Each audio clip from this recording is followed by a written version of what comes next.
Deputy Tully. Yeah. The COVID-19 vaccine allocation strategy was launched last week, and it is to the extreme disappointment of many that people with disabilities were not mentioned once during the plan. Like, people with disabilities were and indeed still are being negatively impacted by this pandemic, and disproportionately compared to those without disabilities. Many were forced to isolate or cocoon at home, which has had a very serious impact, emotional, physical and financial, on them and their families. Many are not in a position to participate in the new normal, such as social distancing, mask wearing and hand sanitising. They're essential. And I suppose this negative impact has lasted for 10 months now, and it's critical its impact is not allowed to last one moment longer than is absolutely necessary. Just in England, the registered COVID death rate for people with disabilities is 4 times higher than the general population.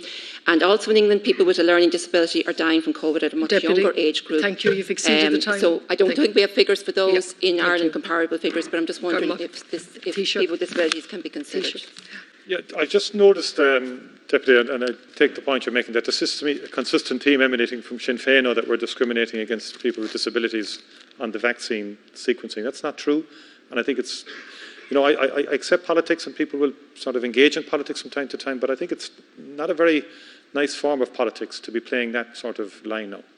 And I think the National Immunisation Advisory Committee recommended to NEFIT a particular sequencing in terms of who should get the vaccine first. They said older people in residential settings first. People with underlying conditions are very high up there. That includes people with disabilities. And it will be clinical decisions in terms of speaking to your GP that will decide whether the type of vaccine and when you should get a vaccine.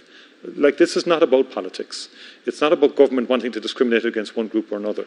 The National Immunisation Advisory Committee have advised in relation to the sequencing. It's a live document. Hopefully more vaccines will come more quickly, and that we get a ramp up of vaccination in the country. And I want to assure people in the disability sector, there's been no signalling out here. There's been no sort of premeditated decision that one group should be left out and another group included. That's not the way this works. Thank you, Taoiseach. Deputy Thomas.